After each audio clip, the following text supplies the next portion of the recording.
நாங்கள் 2 பேரும் எங்கே கிளம்பிட்டோம் அப்படின்னு பார்த்தீங்கன்னா, எங்கள் ஊர் மாரியம்மன் கோவிலில் வந்து கூழ் ஊற்றுறாங்க பாருங்க. கூழ் வாங்கிறதுக்கு டிஃபன் எல்லாம் எடுத்துகிட்டு போயிட்டுருக்கேன். ஏன்னா எங்கள் வீட்டில் ஊற்றல, அதனால் கோயிலில் போயிட்டு கூழ் வாங்கி கொடுக்கலான்னு சொல்லிட்டு ஒரு மைண்ட் செட்டில் போயிட்டுருக்கோம். சரி வாங்க போய் பார்க்கலாம் எங்கள் ஊர் கூழ் ஊற்றுற திருவிழா எப்படி நடக்குது.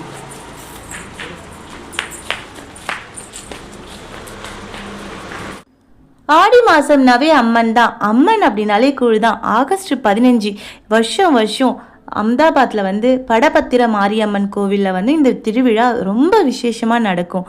இங்கே பார்த்திங்கன்னா அவங்களோட வேண்டுதல் எல்லாத்தையும் வந்து ஃபஸ்ட்டு சின்னதாக இருந்தது, இப்போ எல்லா வேண்டுதலும் வந்து இங்கே நிறைவேற்றிட்டுருக்காங்க. அங்க பிரதர்ஷனம் பண்ணுறதாகட்டும், நெருப்புச்சட்டி எடுக்கிறதாகட்டும், அப்புறம் என்ன சொல்கிறது, கூழ் ஊற்றுறது, கரகம் எடுக்கிறது, வேல் குத்துறது, இந்த மாதிரி எல்லாமே வந்து இந்த கோவிலில் வந்து நடந்துட்டுருக்கு. தமிழர்களாக அங்கங்கே பிரிஞ்சு இருந்தாலும் அந்த கோவிலில் அந்தந்த நாட்களில் நடக்கிற விசேஷங்கள்னு பார்த்திங்கன்னா மிஸ் பண்ணாமல் வந்து கண்டிப்பாக நடக்கும் அப்படின்னே சொல்லலாம். ஆகஸ்ட் 15 எப்போ வரும், ஆகஸ்ட் 15 வந்தாலே இந்த மாரியம்மன் கோவிலில் வந்து கூழ் ஊற்றுவாங்கன்னு சொல்லிட்டு வந்துடுவோம். எங்கள் வீட்டில் கூழ் ஊற்றலை, அதனால் மாரியம்மன் கூழ் குடிக்கிறதுக்காக இந்த டைம் தான் ஃபஸ்ட் டைமாக நான் டிஃபன் பாக்ஸ் எல்லாம் எடுத்துகிட்டு வந்திருக்கேன். எல்லாருமே வந்து பார்த்துருந்தாங்க. ஜனம் வந்து இருக்க வந்து மக்கள் வந்து வந்துட்டு தான் இருப்பாங்க. தமிழர்கள் நீங்கள் பார்த்தீங்கன்னா எல்லாமே தமிழ்காரங்க தான். அஹமதாபாத்தில் இருக்கிற இந்த மாரியம்மன் கோவிலில் வந்து ஆகஸ்ட்டு மாதம் 15ஆம் கூழ் ஊற்றுவாங்க. ஆனால் ஆடி மாதம் முழுக்க பார்த்திங்கன்னா, அதுவும் வெள்ளிக்கிழமை பார்த்திங்கன்னா பிரசாதம் செஞ்சு படைக்கிறதாகட்டும், எல்லா விசேஷமும் நம்ம ஊரில் தமிழ்நாட்டிலலாம் எப்படி நடக்குதோ அதே போல் தான் வந்து இங்கேயும் நடக்கும். ஃபோட்டோவுக்கு ஃபோர்ஸ் கொடுன்னா அவள் வந்து கொடுக்க மாட்டேன்னு சிரிச்சிட்டு போயிட்டுருக்கா. நான், எங்கள் அண்ணி காவியா, நாங்கள் 3 பேரும் ஃபஸ்ட்டே வந்துட்டோம். சரி சும்மா இருக்குமே வீடியோ கவர் பண்ணி எடுக்கலாம் அப்படின்னு சொல்லிட்டு சுத்தூர் இருக்க எல்லாமே வீடியோ கவர் பண்ணி எடுத்துட்டோம். சீக்கிரமாக வந்ததால் கொஞ்சம் வீடியோ எடுக்க முடிஞ்சுது. ஏன்டா வந்தோன்னு நினச்சேன். பட் இந்த வீடியோ எடுக்கிறதுக்காகவே நான் சீக்கிரமாக இந்த மாரியம்மன் என்னை கூப்பிட்ருக்கா அப்படின்னு நான் நினச்சிக்கிட்டேன். அப்புறம் ஒருத்தர் வந்து கேட்டாங்க, நீங்கள் என்ன யூடியூப் சேனல் நடத்துகிறீங்கன்னு. நான் சொன்ன KKR வேலூர் பொண்ணு அப்படின்னு. அதுக்கு இவங்க தான் நான் வந்து தஞ்சாவூர் பொண்ணு அப்படின்னு சொல்லிட்டு போனாங்க. நம்ம தமிழ்காரங்க எனக்கு தெரிஞ்சு பாண்டிச்சேரி, விழுப்புரம், வேலூர் இந்த மாதிரி நிறைய இடத்துல இருக்கிறவங்க தான் நான் வந்து இங்கே கேள்விப்பட்டிருக்கேன். ஆனால் தஞ்சாவூர் பொண்ணு அப்படின்னு சொல்லும்போது ஓகே, தமிழ்நாட்டிலேருந்து எல்லா மொழியிலேருந்து நம்ம வந்து இங்கே இருக்காங்க அப்படின்னு சொல்லிட்டு தெரிஞ்சுக்கிச்சு. எந்த மொழியில் யார் இருந்தாலும் ஒரு ஃபெஸ்டிவல் அப்படின்னும் போது ஒன்றா சேர்றது வந்து ரொம்ப விசேஷம். இவங்களெல்லாம் நம்ம பார்க்க முடியாது, தனியாக இருக்கும்போது பார்க்கவே முடியாது. ஆனால் இந்த மாதிரி ஃபெஸ்டிவல், முருகர் பங்குனி உத்திர திருவிழா, இதில் மட்டும்தான் எல்லாரையும் பார்க்க முடியும். ஆனால் பார்த்தவங்களே பார்த்தா கூட அவங்க ரிலேஷன் இல்லைனாலும் பார்த்தவங்களே திரும்பி வந்து பார்த்தாலும் நம்ம தமிழ்காரங்க அப்படின்ற ஒரு உணர்வு வந்து எனக்குள்ளவே எல்லாருக்குள்ளவும் வந்துடும். இங்கே கோவிலோட என்ட்ரன்ஸ்லேயே பார்த்திங்கன்னா இது வந்து முனீஸ்வரன் வச்சுருக்காங்க. முனீஸ்வரன் இந்த சைடில் பார்த்திங்கன்னா ஆப்போசிட் சைடில் பைரவன் சிலை வந்து வச்சுருக்காங்க. ஸோ கோவிலை வந்து பார்த்து அழகாக கட்டியிருப்பாங்க. நீங்கள் பார்த்துறீங்க, ஸ்ரீ படபத்திர மாரியம்மன் கோவில் இந்த கோவிலோட பேர். ஜெகன் அப்படின்னு சொல்லிட்டு ஒருத்தர் வந்து இதை வந்து மேக்ஸிமம் ரன் பண்ணிட்டு வராரு. இவர் வந்தவுடனே சொன்னார், வீடியோ எடுக்கிறியாமா, எடுத்துக்கோ அப்படின்னு சொல்லிட்டு. ஓகே, எங்கடா ஏதாச்சும் சொல்ல போகிறாங்க அப்படின்னு நினச்சிக்கிட்டே எடுத்தேன். அப்புறம் கோவிலுக்கு பக்கத்துலேயே அம்மனுக்கு பக்கத்துலேயே வந்து நம்ம விநாயகர் இருப்பார். இந்த பக்கம் வந்து துர்கா அம்மா இருப்பாங்க. அப்புறம் ஆப்போசிட் சைடில் வந்து முருகர் இருப்பார். முருகர் வந்து காவியா தான் கவர் பண்ணா. அந்த சைடில் கொஞ்சம் ஜனம் இருந்ததால் காவியா தான் கவர் பண்ணி காட்டினா. ஸோ சாமியெல்லாம் நல்லபடியாக கும்பிட்டோம். ஆனால் ஏற்கனவே நாங்கள் ஆடி மாதம் வெள்ளிக்கிழமை வந்துட்டோம். வளகாப்பு நடந்தது அம்மனுக்கு, அதுக்கும் வந்து கலந்துட்டு அந்த வீடியோவும் ஷார்ட் வீடியோவில் வந்து நான் அப்லோட் பண்ணியிருக்கேன். பாருங்கள், ரொம்ப அழகாக இருக்கும். அதுவும் என்ன சொல்கிறது, ஆடி மாதம் அப்படின்னாவே நம்மளுக்கு அம்மனுக்கு உகந்த நாள், பார்க்கறதுக்கு கண்கொள்ளா காட்சியாக இருக்குன்னு சொல்லுவாங்க இல்லையா. இது வந்து வீடியோ வந்து சீமந்தம் அப்போ எடுத்த வீடியோ. மறுநாள் தான் ஆகஸ்ட் 15 இருந்தது. அதனால் காவியா வந்து அதை கவர் பண்ணிக்கானோ. நான் ஆகஸ்ட்டு எடுத்த வீடியோ போடல. அதுக்கு முன்னாடி இந்த வீடியோ மட்டும் தான் சொல்கிறேன். இது வந்து சீமந்தம் அப்போ எடுத்த வீடியோ. கண்டினியூ பண்ணி பாருங்கள். நெருப்பு சட்டியெல்லாம் பாருங்கள், எல்லாம் வச்சுருந்தாங்க. சாமி வர்றது, பம்பை, உடுக்கு அடிக்கிறது எல்லாம் பார்த்திங்கன்னா செம்மையாக இருக்கும். இங்கே வந்து பிரசாதம் கொடுக்கறதுக்கு கஞ்சி கூழ் பண்ணியிருக்காங்க. அப்புறம் கேழ்வரகு கூழ் பண்ணியிருக்காங்க. அன்னதானத்துக்கு ஏற்பாடு பண்ணியிருக்காங்க. எல்லாமே வந்து வருஷம் நடக்கிற ஒரு விஷயந்தான். என்ன அப்படின்னா 2 வருஷமாக எங்கள் மாமியார் ஐயோ ஓகே, அழக்கூடாதுன்னு பார்க்குறேன். 2 வருஷமாக எங்கள் மாமியார் என் கூட வரல. என்னை கோவிலுக்கெல்லாம் அதிகமாக அம்மா கூட்டிகிட்டு போவாங்க. ஐயோ எனக்கு ஒரு மாதிரி அழுக ஒரு மாதிரி இருக்குது, அழக்கூடாது. ஓகே, கோவிலோட வெளிப்பக்கத்துலலாம் வந்து பார்த்திங்கன்னா அம்மனோட சிலை இருக்கும். சாமி எல்லாம் வந்துருச்சு. அதுவும் ரிலேஷன் ஒருத்தவங்களுக்கு சாமி வந்துருச்சு. அவங்கள வேற பிடிச்சிக்கிட்டு இவங்க வேற என்னையோ கவர் பண்ணேன்னு முன்னாடி வந்து பூஸ் எல்லாம் கொடுத்துட்டு இருந்தாங்க. அப்புறம் நாங்கள் நின்று வீடியோ எடுத்துகிட்டு இருக்கும்போதே எங்கள் நாத்தனாரோட மருமக வந்தாச்சு. எங்கள் நாத்தனாரும் வந்துட்டாங்க. ரிலேஷன் எங்களோட ரிலேஷன் பார்த்திங்கன்னா ஒரு 5 குடும்பம் இருக்கும். ஆனால் ஃப்ரெண்ட்ஸ் எல்லாம் இருக்காங்க, தெரிஞ்சவங்க, எனக்கு தெரிஞ்சவங்க, அவருக்கு தெரிஞ்சவங்கலாம் இருக்காங்க. ஒரு சிலர் வருவாங்க, ஒரு சிலர் வரமாட்டாங்க. வேறு கோவில் 2 கோவில் இருக்குது. இங்கே முத்துமாரியம்மன் கோவில் 3 கோவில் இருக்குது, கொஞ்சம் தூரமாக இருக்குது. இவங்க தான் எனக்கு 3வது நாத்தனார். இவங்க எங்கள் வீட்டுக்காரோட அக்கா, 3வது அக்கா. அம்மனுக்கு பால்கோட அபிஷேகம்லாம் நடந்தது. நீங்கள் பார்த்தீங்கன்னா தெரியும். எப்பவுமே வந்து இந்த அம்மனை சுற்றி வரும்போது பார்த்தீங்கன்னா 3 சுற்று சுற்றுவாங்க. எந்த ஒரு விஷயம், கரகம் வந்தாலும் சரி, வேல் குத்திக்கிட்டு வந்தாலும் சரி, பால்கோடம் எடுத்தாலும் சரி, அம்மனை சுற்றி 3 டைம் வருவாங்க. நல்லாயிருக்கும். நம்ம போனால் கூட கோயிலுக்கு 3 சுற்று சுற்றணும் அப்படின்னு சொல்லிட்டு சொல்லுவாங்க. உங்கள் ஊர்லேயும் கண்டிப்பாக ஆடி மாதம்னாவே எல்லார் ஊர்லேயும், தமிழ்நாட்டில் இன்னும் சொல்லவே வேணாம், அந்த அளவுக்கு விசேஷமாக நடக்கும். நான் வந்து இப்போ தான் முதல் டைம் வந்து அழகு குத்துறதும் அழகு எடுக்கிறதும் வந்து நான் நேரில் பார்க்கல. நேரில்னா குத்திருப்பாங்க, அதை பார்த்துருக்கேன். ஆனால் குத்தும் போதோ அது வந்து எடுக்கும் போதோ வந்து இது வரைக்கும் நான் பார்த்ததில்ல. ஆனால் இதுதான் ஃபஸ்ட் டைம் வந்து இங்கே வந்து நான் ஒருத்தவங்களுக்கு அழகு வந்து ரொம்ப நீட்டாக கொடுத்துருந்தாங்க. அது வந்து எடுக்கிறத வந்து இப்போ தான் நேரில் பார்த்தேன். என்ன சொல்கிறதுன்னு தெரியல. ஒரு மாதிரி ஆயிடுச்சு, என்னடா அது அப்படின்ற மாதிரி. இப்படி பிடிச்சி நம்ம சின்ன ஊசி குத்தி இது பண்ணாலும் அந்த வலிக்கும். ஆனால் இந்த அளவுக்கு குத்தி இருக்கிறாங்க, அது ஒரு பக்தி இருந்தால் தான் முடியும் அப்படின்னு சொல்லி எல்லாம் சொல்லுவாங்க. மூட நம்பிக்கை இருக்கக்கூடாது. மூட நம்பிக்கை, பக்தியோட நம்பிக்கை தாங்க, பக்தியோட அடிப்படை தாங்க நம்பிக்கை.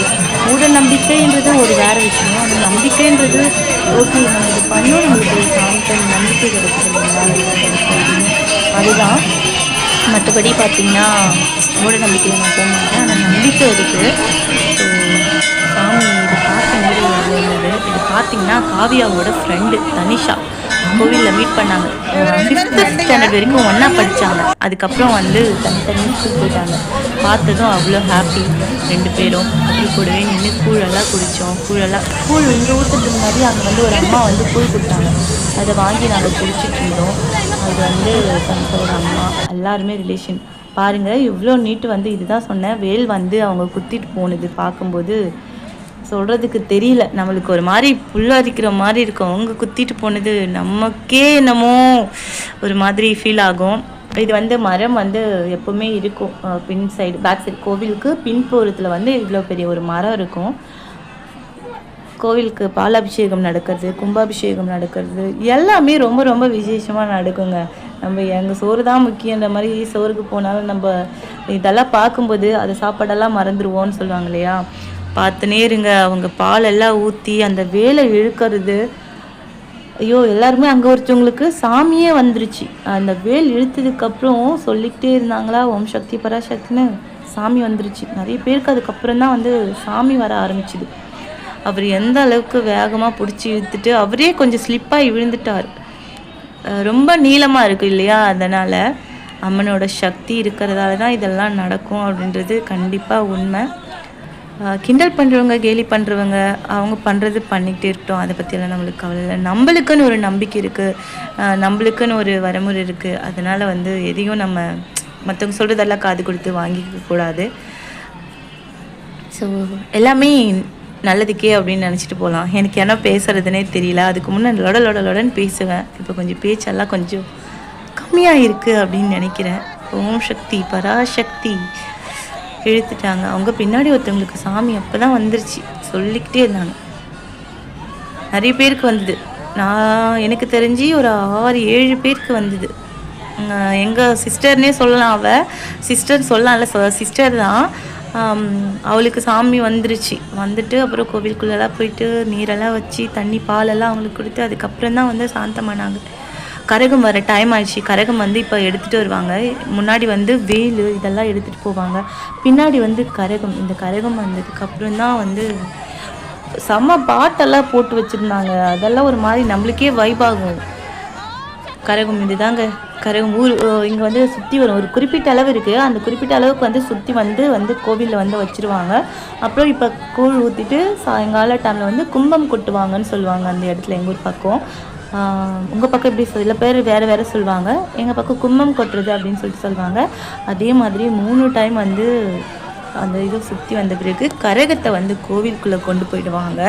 கோயிலுக்குள்ளே கொண்டு போயிட்டு அம்மனுக்கு அபிஷேகம் பண்ணுறது, இங்கே அதுக்கப்புறம் பிரசாதத்துக்கெல்லாம் தீபார்த்தனை பண்ணுறது, பூ ஊற்ற ஆரம்பிக்கிறது, அதெல்லாம் செம்மையாக இருக்குங்க. ஆகஸ்ட் 15 அப்படின்னாவே சுதந்திர தின விழா.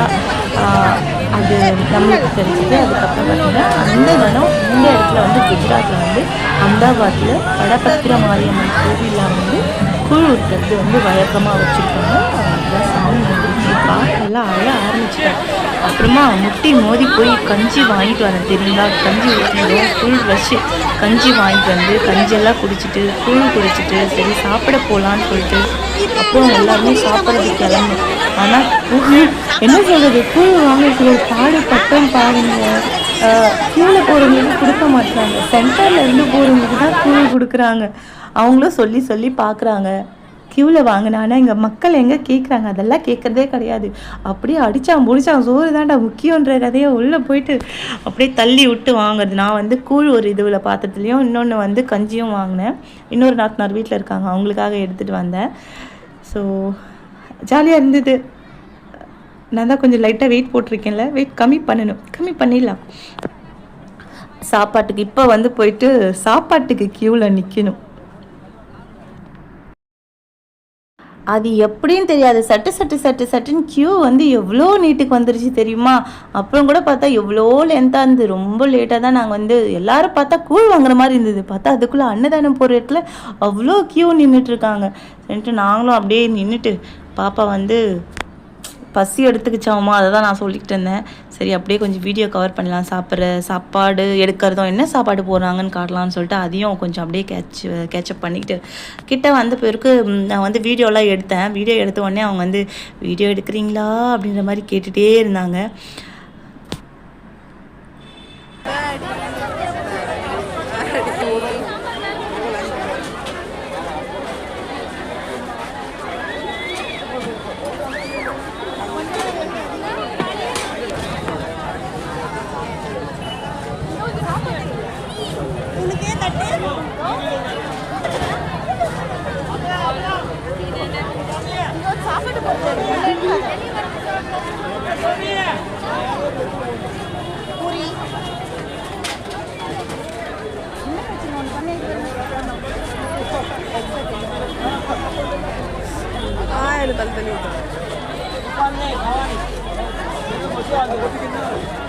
après sabji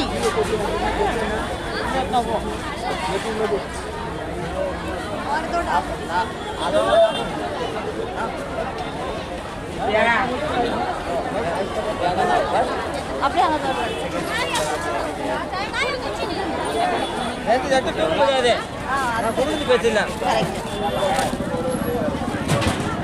இப்போதைக்கு இதை வாங்கியிருக்கோம், கொஞ்சோண்டு சோறு வாங்கிட்டு போயிடலாம்.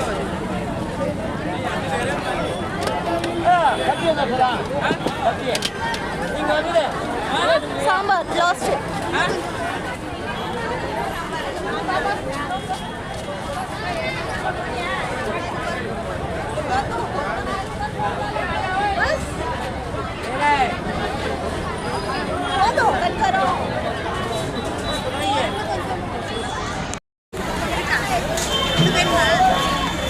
பாய் சொல்லுங்க.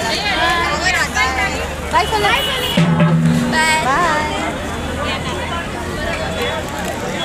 பாய் சொல்றாங்க. இங்க பாரு. பாய். चलो बाय.